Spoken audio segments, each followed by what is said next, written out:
amalan yang bisa diamalkan ya kalau di Andong gitu ya. Dengan sholat yang baik maka Allah Subhanahu wa taala akan menghindarkan kita dari perbuatan mungkar dan keji. Tadi udah disebut. Ya. Keji apa, mungkar apa. Bisa menenteramkan jiwa kita, menghapus kesalahan kita, menolong keseharian kita hidup. Yakin itu. Dan menjadikan kita termasuk orang-orang yang beruntung. Setuju Pak? Mau beruntung? Perbaiki terus sholat. Jika kita merasa hidup kita tidak baik, kita yang tahu.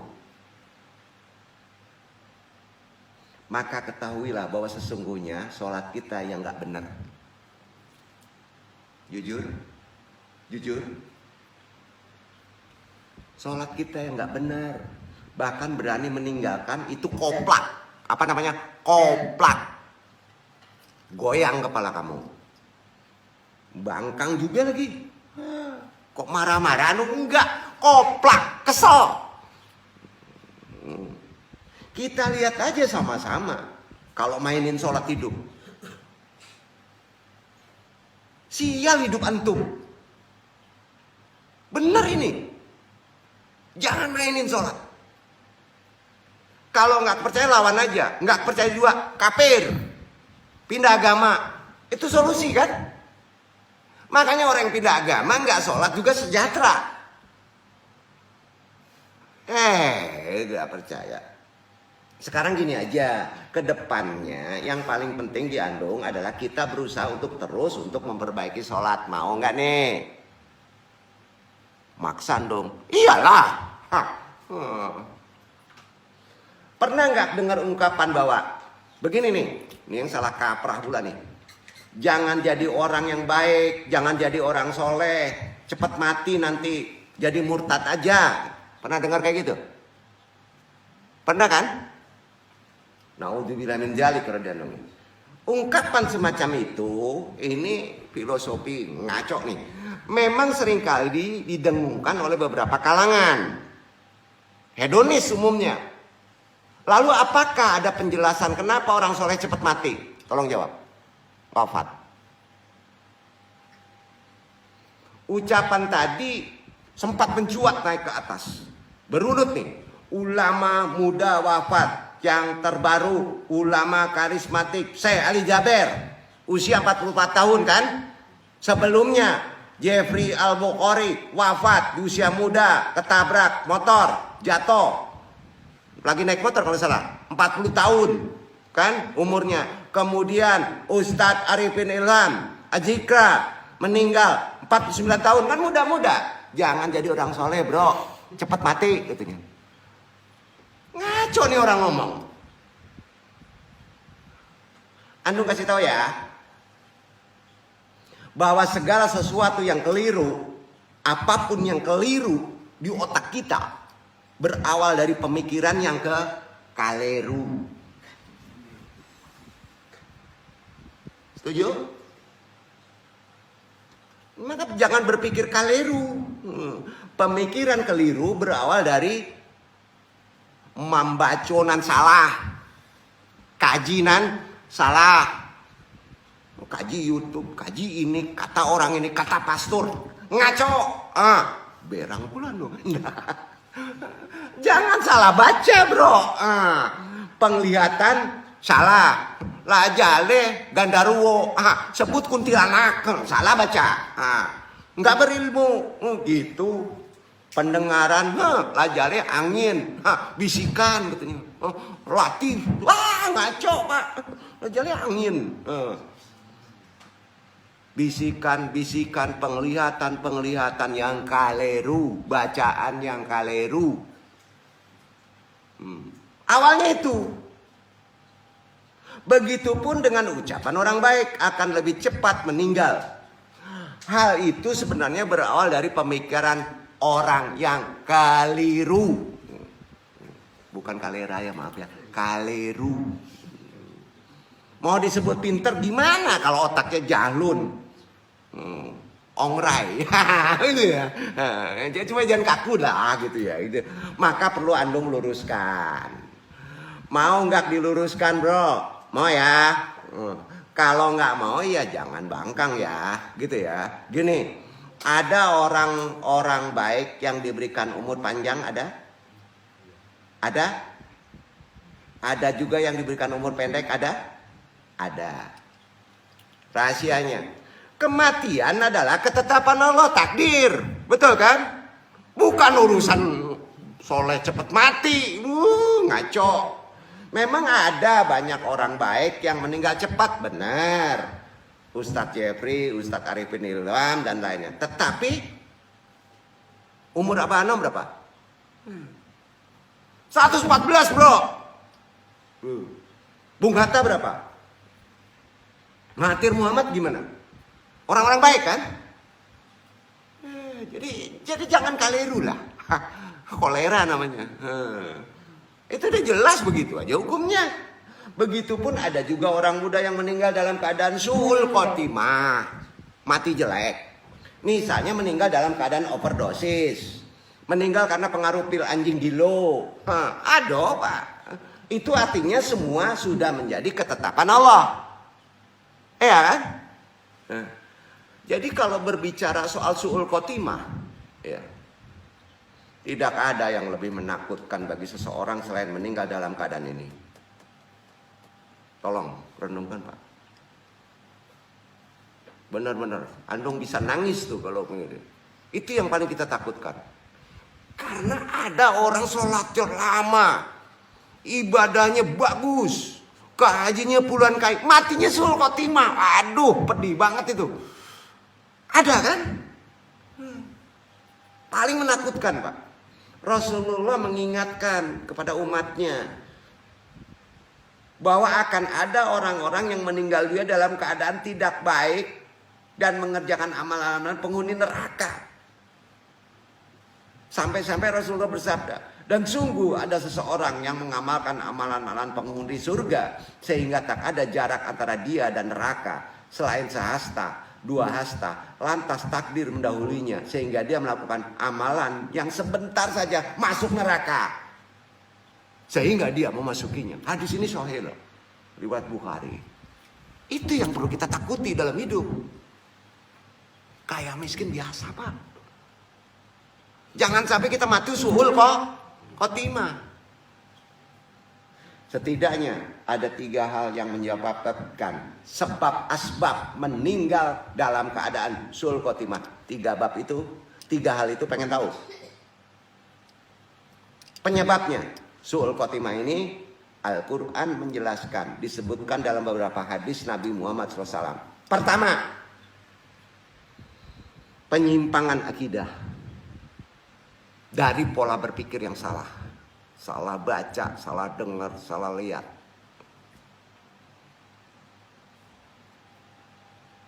Aduh, ngeri. Bisa simpang akidah kita. Salah satu penyebab seorang meninggal dalam su'ul khotimah. Kedua,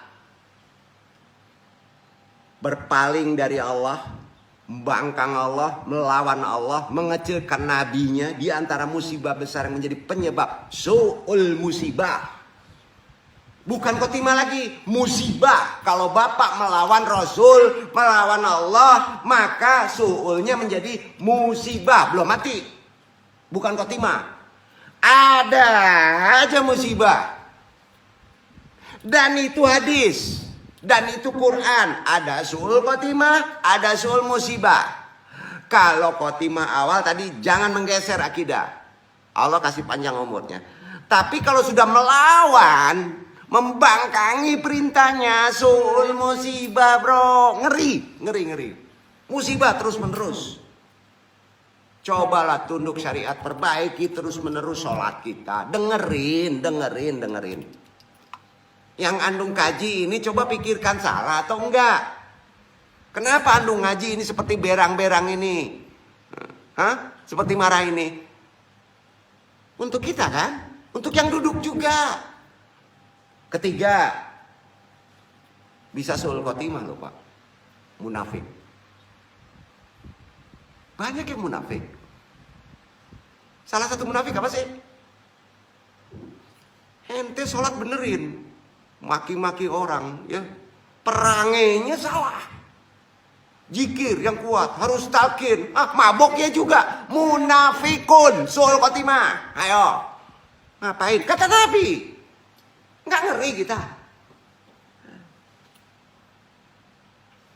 Menunjukkan kebaikan kepada orang lain, sementara hatinya bertentangan dengan keimanannya. Benar kan? Munafik. Nah, kita udah tahu. Mau pancing itu, kita mati kayak gitu. Ayo. Kok ngeri banget ngaji mengandung? Enggak. Ini ilmu. Setidaknya kita bisa mengamalkan dengan benar kan? Dan yang Andung sampaikan ini kan Quran dan Sunnah. Ya. Nah, sekarang sudah lebih paham. Udah lebih paham kan? Terkait kehidupan yang sering kita lupa. Sombong. Hasad. Sering kita lupa. Ungkapan kenapa orang soleh cepat wafat. Yang paling penting sekarang adalah bukan kenapa orang soleh cepat mati. Bukan.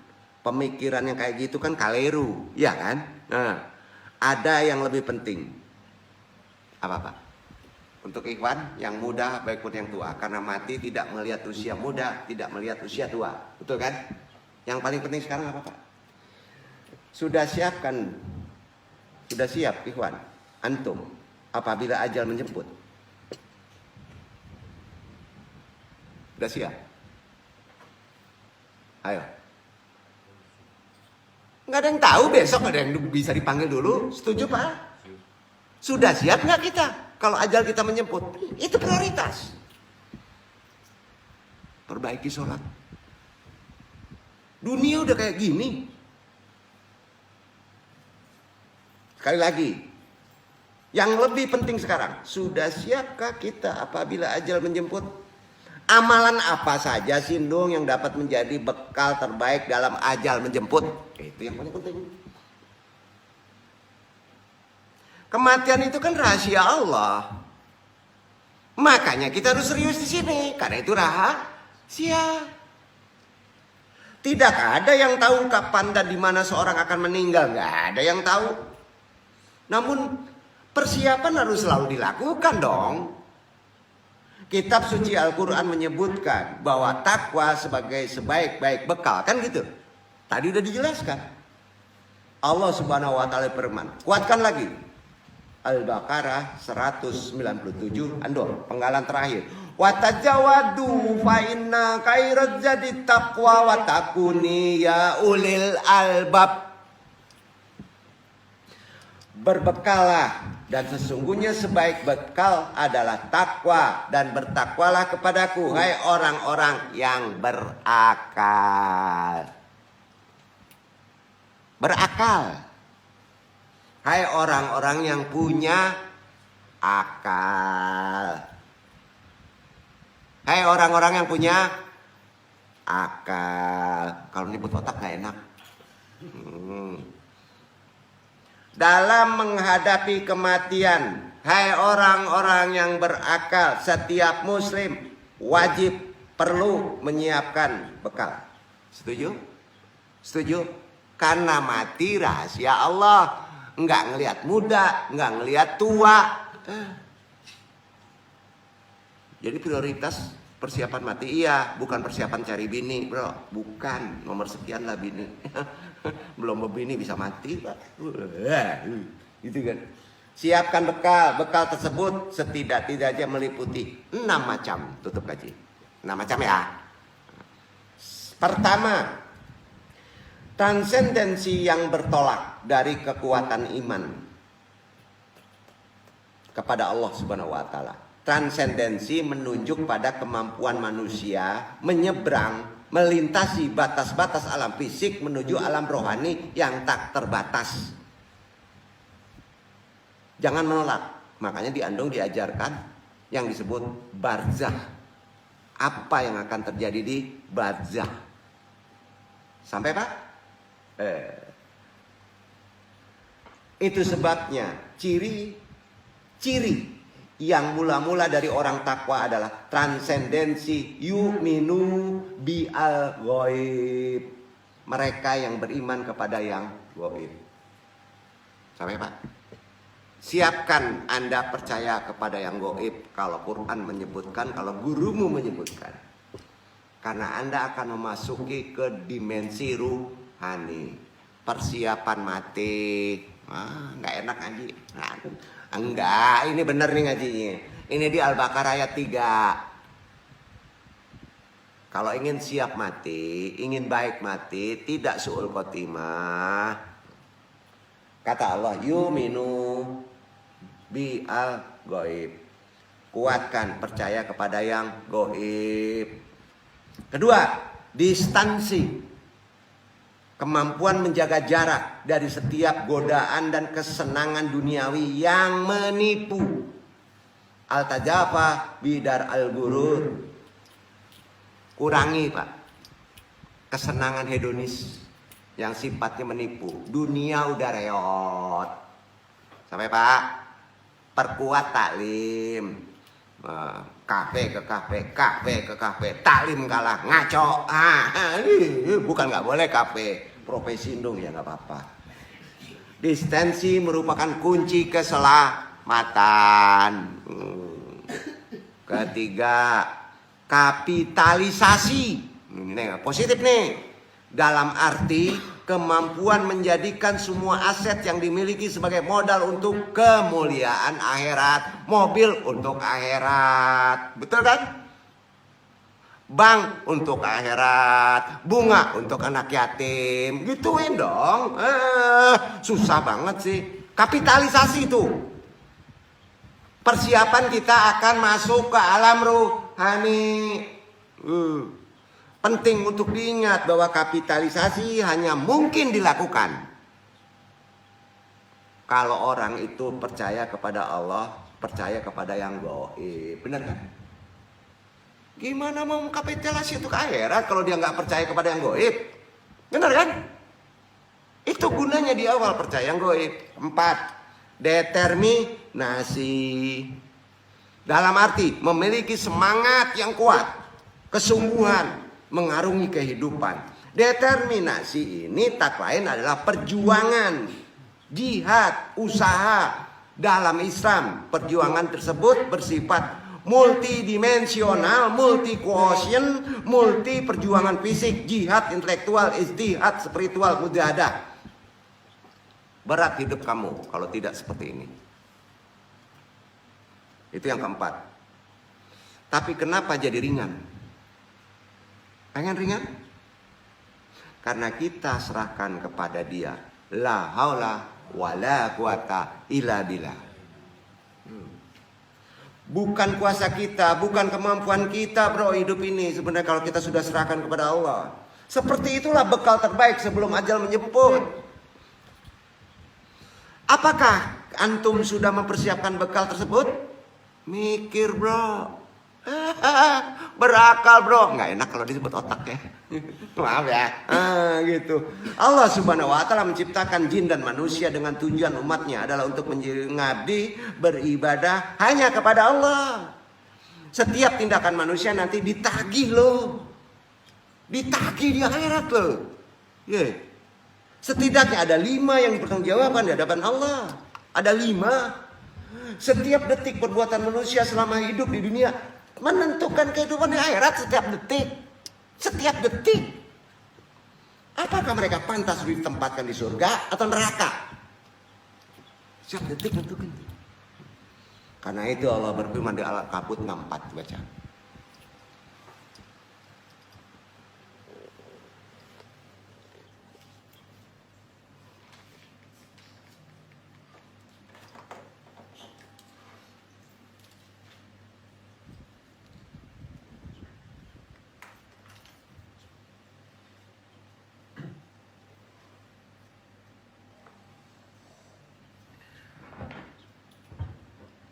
ولئن سألتهم من نزل من السماء ماء فأحيا به الأرض من بعد موتها ليقولن الله قل الحمد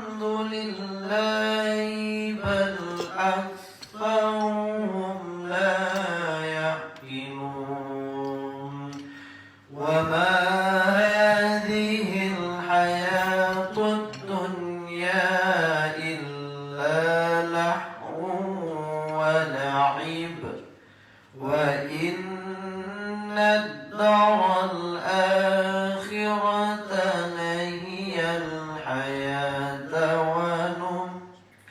لو كانوا يعلمون.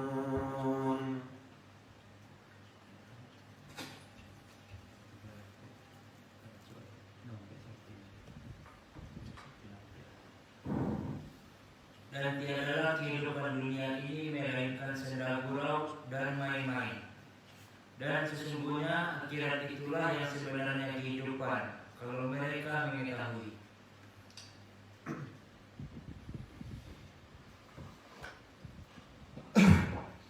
Tiadalah kehidupan dunia ini melainkan senda gurau, main-main, tapi menentukan. Sungguh akhirat itu sebenarnya kehidupan. Gak percaya Pak? Mati kita yuk. Mati kita. Main-main bro. Mana di sini sebut hidup? Belum hidup. Ngeri kita. Dunia itu sementara Pak. Bagi kita makhluk yang beriman, persiapan bekal kita untuk kehidupan yang kekal, yang pasti, yang benar-benar hidup. Kapan? Belum sekarang. Bekal yang kita persiapkan, kata Nabi, berupa amal dan ibadah kita selama kita hidup di dunia ini apa sih? Yang perlu dipertanggungjawabkan, dengerin aja ya. Di akhirat nanti, tolong diingat praktek ini ya. Tolong diingat ikhwan, antum semuanya diingat. Rasulullah bersabda, perhatikan, 5 sebelum datang 5. Setuju? Keren. Masa dibawa lalu ini? Masa muda sebelum datang masa tua. Masa sehat sebelum datang sakit. Masa kaya sebelum datang miskin. Masa luang sebelum datang sibuk. Udah. Apakah kita benar-benar memperhatikan yang 5 tadi? Atau lewat begitu aja? Banyak contoh. Untuk mempersiapkan ini baca, catat aja ya.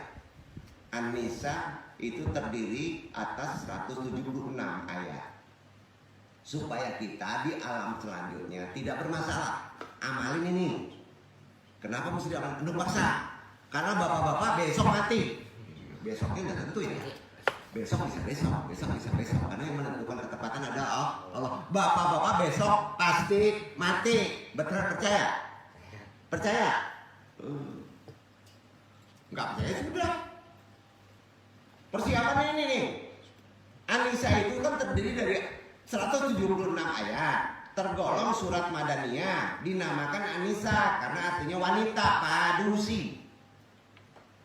Karena dalam surat ini banyak berbicara hal yang berhubungan dengan wanita. Kok ini untuk persiapan? Banyaknya jatuh ambruk deh padusi. Ya nggak enak jadi padusi, tukang buat ambruk. Bukan. Ada pula yang solehah kan? Merupakan surat yang paling membicarakan hal perempuan dibandingkan surat-surat lain. Walaupun ada surat yang membicarakan tentang hal wanita, tapi tidak banyak. Namanya surat apa coba? Selain An-Nisa, At-Talaq. Dalam hubungan ini biasa disebut An-Nisa itu adalah Al-Kubro, surat An-Nisa yang besar. Sedangkan Al-Talaq, An-Nisa Asyugro, An-Nisa kecil. Kandungan surat An-Nisa, pokok kandungan yang terdapat pada surat An-Nisa adalah syirik akibat kekafiran pada hari kiamat.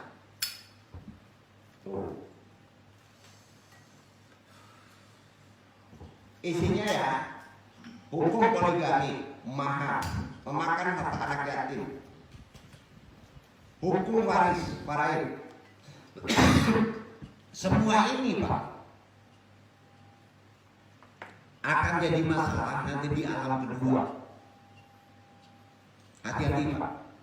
Warisan faraid Jangan memakan harta yang bukan hak kita, bermasalah dikubur.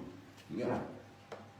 Poligami, tidak pandai secara adil, bermasalah dikubur. Mahar, hati-hati. Ya. Memakan harta yatim, bermasalah dikubur. Yang kedua, perbuatan keji, hukum lainnya, wanita yang haram dinikahi, larangan memakan harta secara batil, hukum syiar dan nuyus, aturan membelakangi perempuan, nusyuz. Selain itu, surat ini juga berisikan arti pentingnya kesucian lahir dan batin dalam sholat, hukum membunuh orang Islam, masalah kalaba, hukum masyarakat.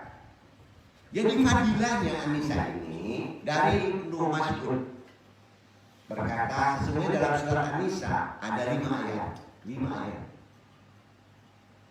supaya selamat di alam kedua kubur. Kita masih mati, Pak. Amalin ya. Yang lebih aku sukai daripada dunia dan seisinya, kata Nabi. Pertama, An-Nisa 31. Jadi Bapak kalau misalnya membaca orang mentahlil sebelum mati itu dipandang, Bapak mentahliahkan mayat, dia masih ada itu dengan ayat ini. Dengan ayat ini enggak Yasin, Yasin ayat kursi, Yasin ayat kursi. Itu pengusir jinnya, korinnya, ngerti? Itu boleh dibaca. Tapi mentahliahkan orang yang sakaratul maut pakai ini, baca Quran ini. Ini baca orang sakaratul maut, baca bukan dari kita, karena kita akan begitu. Paham ya? An-Nisa ayat 31. Kedua An-Nisa ayat 40. Ketiga An-Nisa ayat 48. Ulang, 31, 40, 48. An-Nisa 64. Terakhir An-Nisa 110. Dibaca 110. 5 ayat. Diri kita yang akan mati persiapan dikubur dengan 5 ayat An-Nisa tadi. Ya.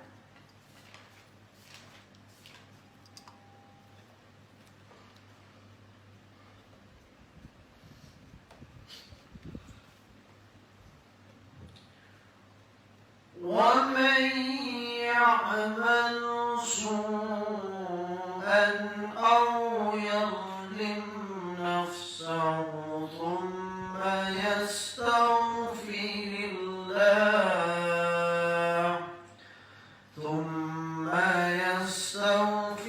الله يجد الله غفورا رحيما.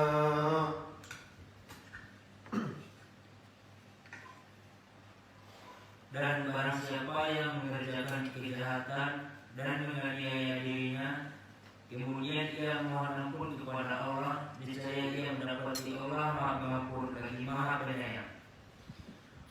Kata Allah melalui hadis, surat An-Nisa menjadi wasilah penolong keamanan dari alam kubur.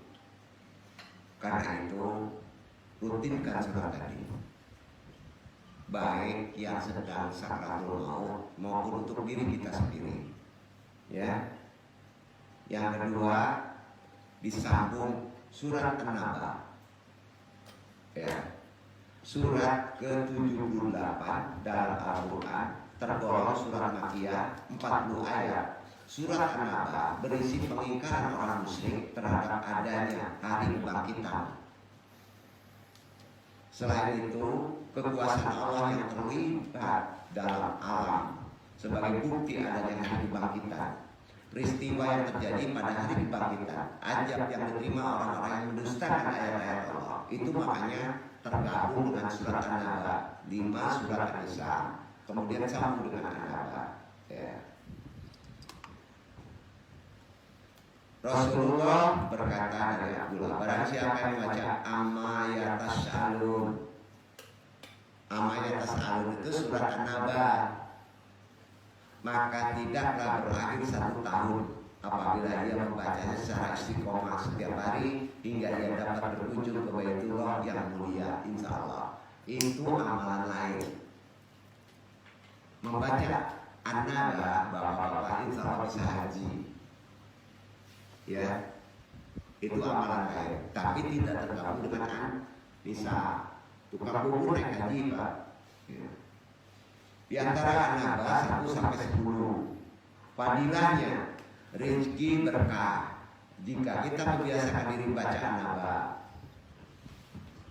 dihilangkan baginya kesusahan dan kesedihan, terhindar dari perbuatan syirik, mendapatkan kemenangan dalam hal apapun juga, termasuk dalam menasihati. An-Naba. An-Naba 1 sampai 10 dibaca, tutup kaji. Itu pendek aja.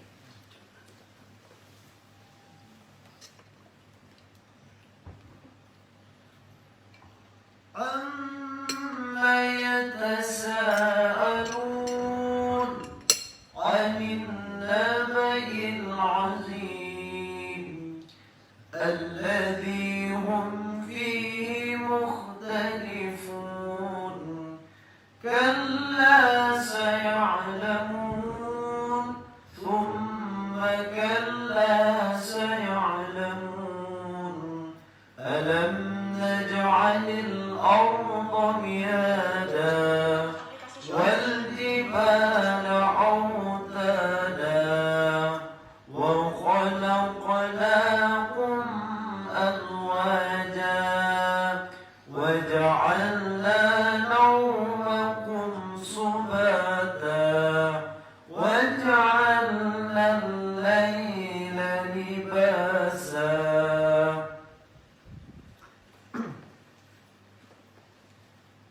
Tentang apakah mereka saling bertanya-tanya tentang berita yang besar yang mereka perselisihkan tentang ini? Sekali-kali tidak, kelak mereka akan mengetahui. Kemudian sekali-kali tidak, kelak mereka akan mengetahui. Bukankah kami telah menjadikan bumi itu sebagai hamparan dan gunung-gunung sebagai pasak, dan kami jadikan kamu berpasang-pasangan, dan kami jadikan tidurmu untuk istirahat, dan kami jadikan malam sebagai pakaian. Bapak-bapak nggak mati, dilengkapi dulu itu. Paham gak nih? Amalkan itu yang 2. Nah, berita yang besar dari hari kebangkitan itu tidak akan datang, Pak. Akan ditutup dulu. Yang dalam hal itu mereka berselisih, tidak, kelak mereka akan mengetahui. Sekali lagi tidak, kelak mereka akan mengetahui. Bukankah kami telah menjadikan bumi sebagai hamparan dan gunung-gunung sebagai pasak, dan kami menciptakan kamu berpasang-pasangan, jomblo kawin baru mati, dan kami menjadikan tidurmu untuk istirahat, ada guling hidup, dan kami menjadikan malam sebagai pakaian. Amalin deh itu ya. Berat ya amalannya enggak ya? An-Nisa, An-Naba. Tidak akan dimatikan, diselesaikan dulu ini, itu perjanjiannya. Kadangkala Allah menentukan kita bisa diperjalankan ke Mekah, baru kita dimatikan. Tidak ada su'ul khotimah. Insya Allah mudah-mudahan Allah meridhoi kaji ini, dan yang paling penting kita bisa mengamalkannya. Pahit dulu andung. Wassalamualaikum warahmatullahi wabarakatuh. Waalaikumsalam warahmatullahi wabarakatuh. Subhanakallahumma wa bihamdika asyhadu an la ilaha illa anta astaghfiruka